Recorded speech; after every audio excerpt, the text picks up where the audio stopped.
She voiced Betty Rubble. She was almost Ethel Mertz on I Love Lucy. And when she left this world, her husband followed her just 4 days later. Her story closes this countdown, and I promise you, it'll stay with you. But before we begin, tell me, who were you sitting next to on that living room floor when the Petticoat Junction theme song came on? Mom? Grandma? A brother or sister who's probably watching this right now? Drop it in the comments. I read every single one. All right, let's head back to the Shady Rest Hotel. And there's Uncle Joe. He's a-movin' kinda slow. If you sang that in your head, welcome home. Edgar Buchanan was Uncle Joe Carson for all 222 episodes of Petticoat Junction. Every single one. The only cast member who could say that. He also carried Uncle Joe across 17 episodes of Green Acres and 3 episodes of The Beverly Hillbillies, more than 240 episodes as one character. But here's what most fans never knew. Before Hollywood, Edgar Buchanan was a real, licensed dentist. He earned his DDS degree from North Pacific College in Portland, Oregon in 1928, practiced oral surgery for 8 years, and his wife, Dr. Millie Buchanan, also a dentist, took over the entire practice alone so Edgar could chase acting at the age of 36. His friend, Glenn Ford, told a story about being in Edgar's dental chair. The anesthesia? Other people walking by, handing the patient swallows of whiskey. Every 3 drinks Glenn took, Edgar took one himself. That is exactly the kind of dentist Uncle Joe would have been.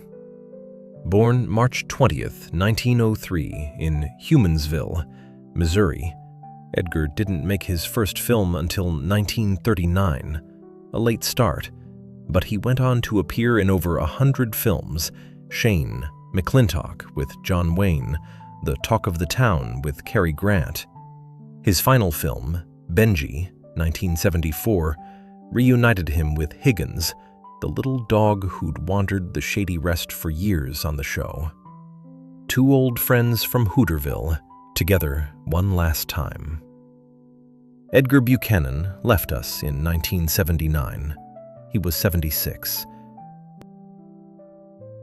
If Uncle Joe was the heart of the Shady Rest, Sam Drucker was the heartbeat of Hooterville itself. Frank Cady played the general store owner and postmaster who knew everybody's business and never judged a soul. And he holds a record that still stands.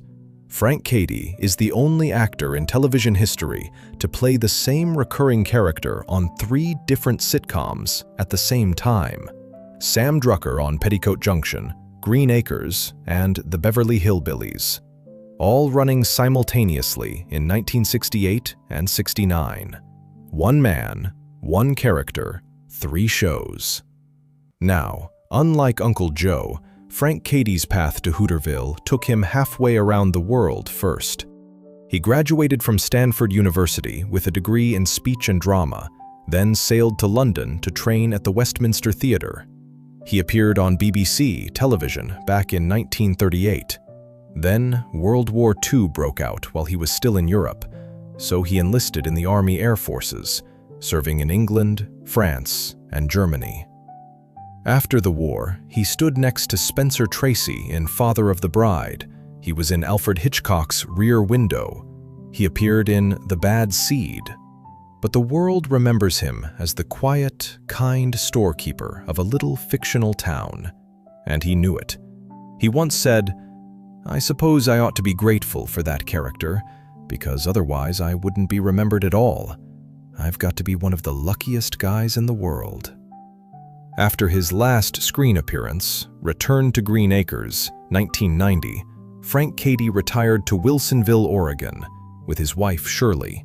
They played golf, they went hiking, they'd been married 68 years. Frank Cady left us in 2012. He was 96.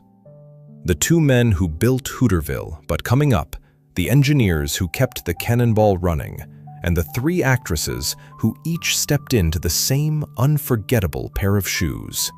Stay right here. Every great show needs its own little world. Petticoat Junction had the Shady Rest, but it also had the Cannonball, that wheezing, chugging, beautiful old train. And the man in the engineer's seat was Smiley Burnette. Now, long before Hooterville, Smiley Burnette was already a legend.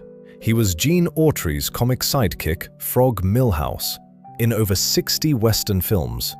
By 1940, he ranked number 2, right behind Autry in Box Office magazine's popularity poll of Western stars, the only sidekick in the top 10. He wrote over 400 songs, played more than 100 musical instruments, sometimes more than one at the same time, and he never learned to read or write a single note of music, all by ear, every instrument, every song. Oh, and the National Safety Council once gave him an award for wearing out 27 cars without a single accident. 27 cars, 0 crashes. Charley Pratt could have used that kind of luck with the Cannonball. Smiley Burnette was born Lester Alvin Burnette on March 18, 1911, in Summum, Illinois. He left us on February 16, 1967, just after wrapping the show's 4th season. He was only 55. He was later welcomed into the Nashville Songwriters Hall of Fame and given a star on the Hollywood Walk of Fame. But the people who loved him best just remembered a big man with a floppy black hat who could make any instrument sing. Now, when Smiley's seat on the Cannonball went empty, somebody had to keep that train moving, and that somebody was already on board. Floyd Smoot, the happy-go-lucky conductor who could never quite keep up with Charley Pratt, but always showed up with a grin and a good heart. Rufe Davis, born Rufus Davidson, grew up on a farm in Vinson, Oklahoma, one of 12 children. He went into show business at 20 and claimed he could imitate over 200 sounds. His one regret? He said he never quite mastered the sound of a piano. And here's a story you probably don't know. Before the Andrews Sisters became the Andrews Sisters, back when they were just 3 unknown girls trying to make it in New York, it was Rufe Davis who loaned them money and helped them get their first bookings. A kid from an Oklahoma farm, lifting up 3 future superstars when nobody else would. On set, Rufe and Smiley Burnette were inseparable. They traveled the country together doing live appearances as their Hooterville characters. In 1966, Rufe even moved into the apartment next door to Smiley, within walking distance of the studio. When Smiley passed in 1967, Rufe carried on alone. Floyd became both engineer and conductor of the Cannonball. In 1969, Rufe married Nettie Jane Scott, the wardrobe mistress on Petticoat Junction, a love story born right there on the set. Rufe Davis left us on December 13, 1974, just 11 days after his 66th birthday. 2 engineers, 1 unforgettable train. But now, we move from the Cannonball to the water tower, and if you watched this show, you know exactly what I mean. 3 beautiful Bradley sisters, and the first one through the door might surprise you. Here's a piece of Petticoat Junction history that most people have forgotten. The role of Billie Jo Bradley was originally offered to a young actress named Sharon Tate, but when CBS discovered she'd posed in photo shoots that didn't match their wholesome ivory soap image, they let her go before a single episode aired. And in walked Jeannine Riley. For 2 seasons, 1963 to 65, Jeannine was the original Billie Jo, the blonde, boy-crazy oldest sister who could light up the Shady Rest just by walking into a room. She trained at the Pasadena Playhouse, and before Hollywood, she'd actually performed underwater ballet at a hotel. You can't make that up. After leaving Petticoat Junction, Jeannine landed on Hee Haw and appeared in Electra Glide in Blue in 1973, the film that screened at the Cannes Film Festival. Then, in the early 80s, Jeannine Riley stepped away from Hollywood entirely. She followed a spiritual calling, traveled to India to study meditation, and spent the next 25 years on that path. She became a certified meditation teacher. Now, in 2026, Jeannine Riley is 85 years old. She's still based in California, a long way from that water tower, but clearly at peace with the journey that took her there and back. From the Pasadena Playhouse to underwater ballet, from Billie Joe to Cannes, from Hollywood to India and back. Not many people live a life with that many chapters. While Jeannine was the first Billie Joe, there was another original sister who left the show at the exact same time. The smart one, the bookworm. And her life after Hooterville? That's a whole different story. Pat Woodell was the first Bobbie Jo Bradley, the brainy sister who always had her nose in a book. She was born Patricia Joy Woodell on July 12, 1944, in Winthrop, Massachusetts. She dreamed of being a singer, performing as a teenager at hotels in the Catskill Mountains, before she ever set foot on a soundstage. And Pat gave us one of the most charming moments in 60s television. Together with Jeannine Riley and Linda Kaye Henning, she formed the Ladybugs, a fictional girl group spoofing the Beatles. They performed on the show and then took it to the Ed Sullivan Show in 1964. 3 Bradley sisters, live on Sullivan. That actually happened.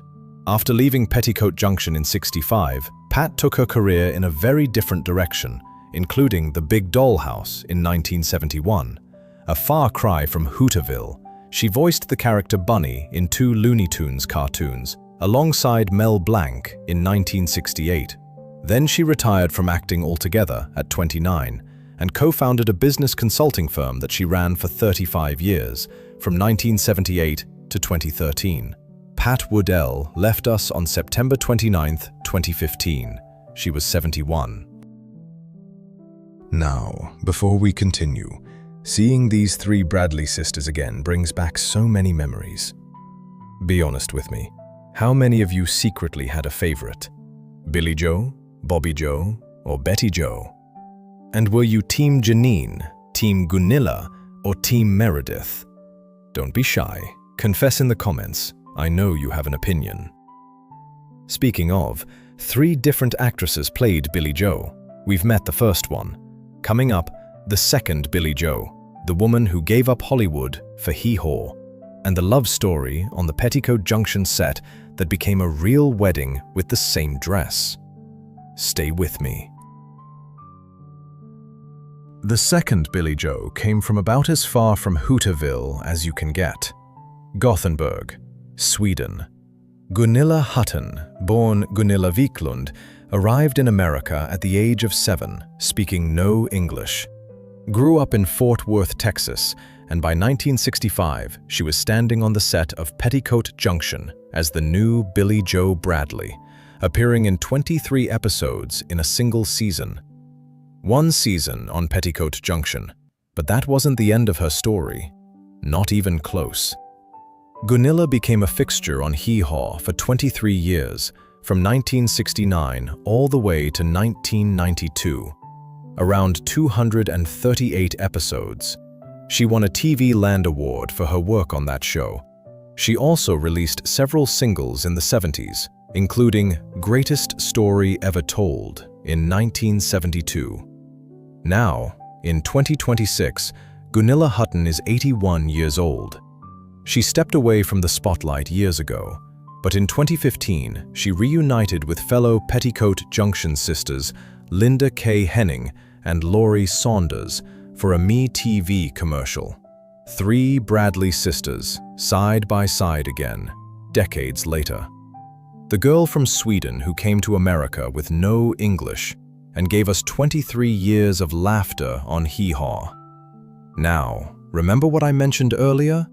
A love story on the Petticoat Junction set that turned into a real wedding with the same dress? It starts with number 5.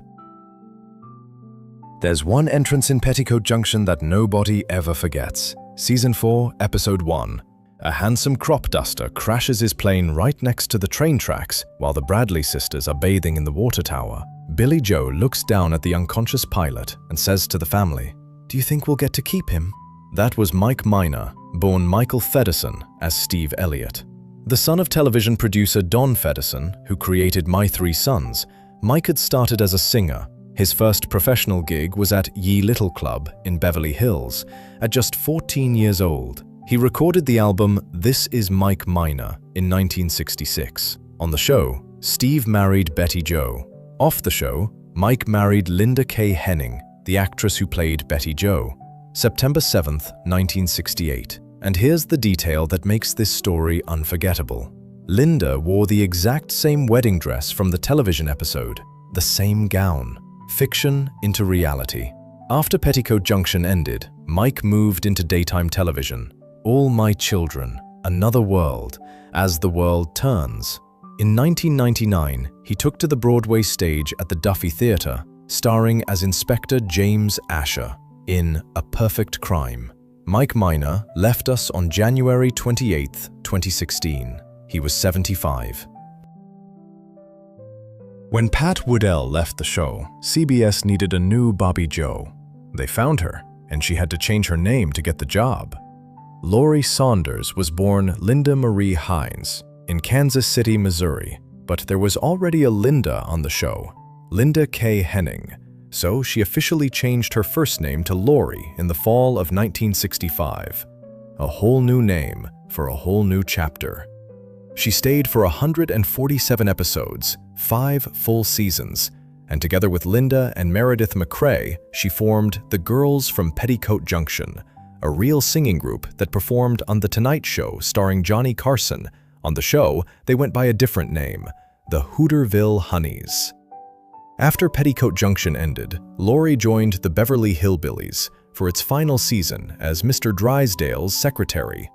Then came Dusty's Trail in 1973, where, by pure coincidence, she co-starred with Jeannine Riley, two former Petticoat Junction sisters, reunited on a completely different show. Now, in 2026, Laurie Saunders is 84 years old. She's been married to Bernard Sandler since 1961, over 65 years together. They raised 2 children, a son, Ronald, and a daughter, Stacy, and have granddaughters.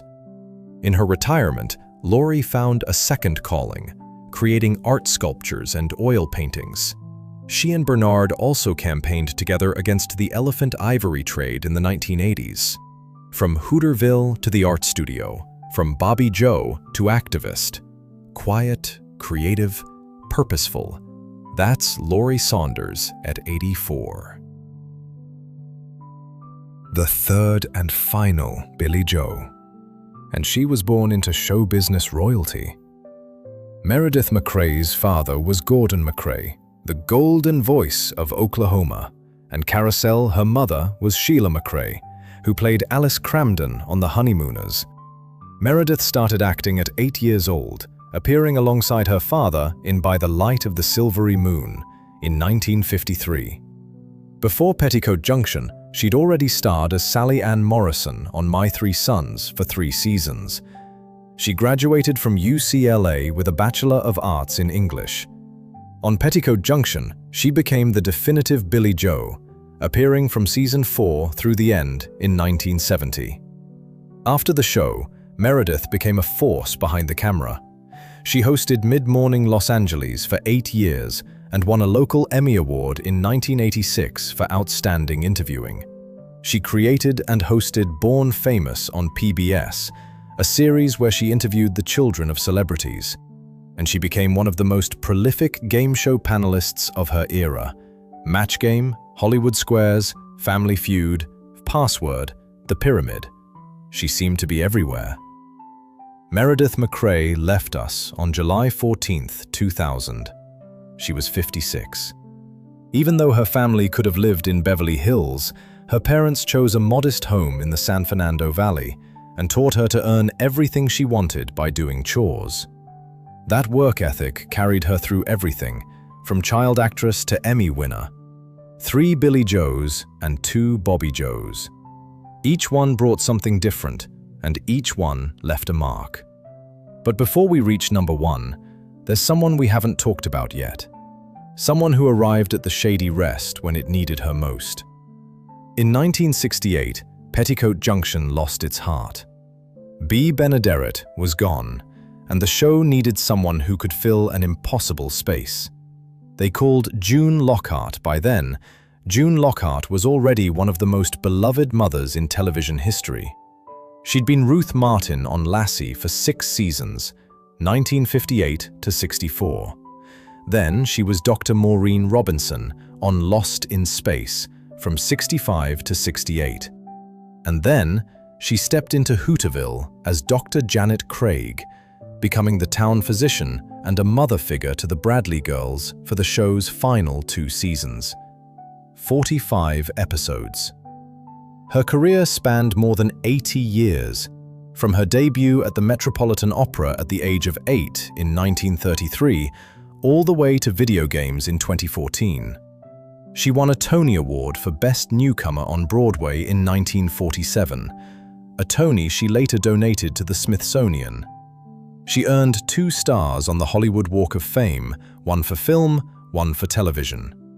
And she carried a passion most people never expected from a sitcom mom. June Lockhart became a spokesperson for NASA, attending launches and landings for decades. Her daughter said it best. She was delighted to know that she inspired many future astronauts. June Lockhart left us on October 23, 2025. She was 100 years old. One of the last stars of the golden age of Hollywood, and the woman who kept the Shady Rest standing when it needed her most. She was there from the very first episode to the very last. 7 seasons, nearly every one of the 222 episodes. The only Bradley sister who never left. Linda Kaye Henning was the daughter of the man who created the show, producer Paul Henning. But that connection almost worked against her. Her father was so worried about accusations of nepotism that he told her, "Use your middle name, Kaye. Don't use your last name. Then people will think you're Danny Kaye's daughter because you've got red hair." She was billed as Linda Kaye for years. She auditioned like everyone else. She earned it on her own. Born September 16, 1944, the same birthday as her father, Linda grew up in Toluca Lake, California, walking distance from the studios where her dad wrote for George Burns and Gracie Allen. Before Petticoat Junction, she was a dancer, appearing uncredited in Bye Bye Birdie in 1963. After Petticoat Junction ended, Linda kept working. Happy Days, Mork and Mindy, The Facts of Life, and a recurring role as Mrs. Mallory on Sliders from 1996 to 2000. She joined the California Artists Radio Theater repertory troupe in the 1980s and has been a member ever since. Now, in 2026, Linda Kaye Henning is 81 years old. She's been married to actor Ashby Adams since 1994, over 30 years together. She still lives in the Toluca Lake area, the same neighborhood where she grew up. For more than 30 years, she's volunteered as a docent at the Los Angeles Zoo, and since the 1970s, she's been a volunteer driver for the American Cancer Society, transporting patients to medical appointments, inspired by the loss of her dear friend and co-star Benaderet to lung cancer in 1968. She still attends fan conventions celebrating Petticoat Junction, connecting with the audience that fell in love with Betty Jo more than 60 years ago. The red-haired girl who was told to hide her last name, still showing up, still giving back, still carrying the spirit of Hooterville in everything she does. Number 1. If you remember Petticoat Junction, you remember her voice first.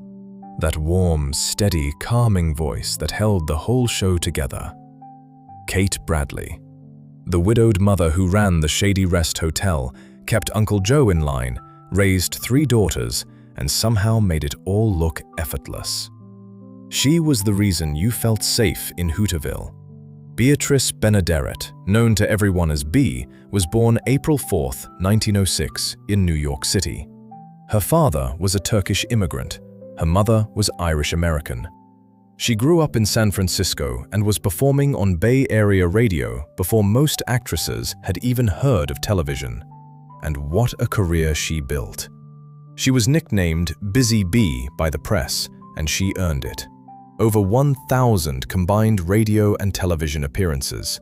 She was the leading female voice of Warner Brothers animated cartoons throughout the 1940s and 50s, including the original Granny, the owner of Tweety Bird. She voiced Betty Rubble for the first 4 seasons of The Flintstones. She played Blanche Morton on The George Burns and Gracie Allen Show for 8 years, earning 2 Emmy nominations for Best Supporting Actress. And here's the fact I promised you at the very beginning. B. Benaderet was the original choice to play Ethel Mertz on I Love Lucy. The role that made Vivian Vance a household name was first offered to B. She turned it down because she was already committed to the Burns and Allen Show. One decision, 2 completely different legacies. Her best friend in the business was Mel Blanc, the voice of Bugs Bunny. They worked together so often that Blanc wrote in his 1988 autobiography, "We spent so much time together in studios that I used to jokingly call her the other woman." In 1963, B was diagnosed with lung cancer. She received treatment, and it seemed to work, but the cancer returned. She kept working on Petticoat Junction as long as her body would let her. 164 episodes, every one of them lit by that voice. B. Benaderet left us on October 13, 1968. She was 62. And then, 4 days later, on October 17th, her husband, film technician Eugene Twombly, suffered a massive heart attack. He was gone too. They were both laid to rest at Valhalla Memorial Park in North Hollywood. A columnist once wrote that probably no Hollywood personality has spent as many hours in our homes as B. Benaderet. She was the voice in your kitchen radio. She was Betty Rubble on Saturday mornings.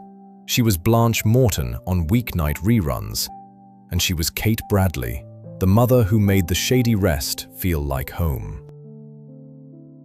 Before we go, we want to take a quiet moment for the members of the Petticoat Junction family who are no longer with us.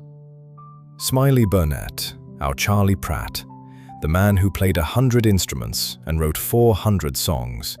His final chapter came in 1967. He was 55. B. Benaderet, our Kate Bradley, the voice that held Hooterville together. Her final chapter came in 1968. She was 62. Rufe Davis, our Floyd Smoot, the Oklahoma farm boy who could imitate 200 sounds. His final chapter came in 1974. He was 66. Edgar Buchanan, our Uncle Joe, the dentist who became television's most lovable loafer.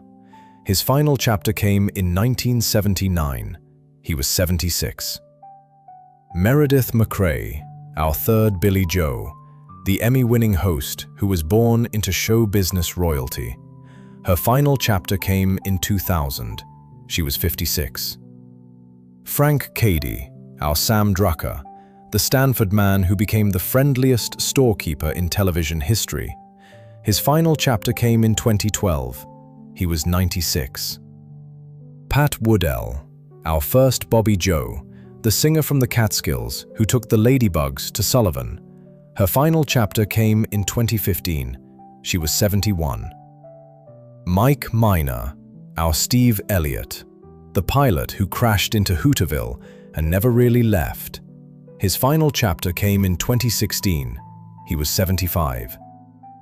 And June Lockhart, our Dr. Janet Craig, the woman who played America's mother 3 times over and who spent her life inspiring future astronauts. Her final chapter came in October 2025. She was 100 years old. 9 beautiful lives, 9 seats at the table that are empty now, but not forgotten, never forgotten. Time moves so fast. But these memories, they don't fade. They stay right where we left them, warm, bright, and waiting for us to come back. Which of these stories surprised you the most today? The dentist who became Uncle Joe? The Swedish girl who spoke no English? The wedding dress that crossed from fiction into real life?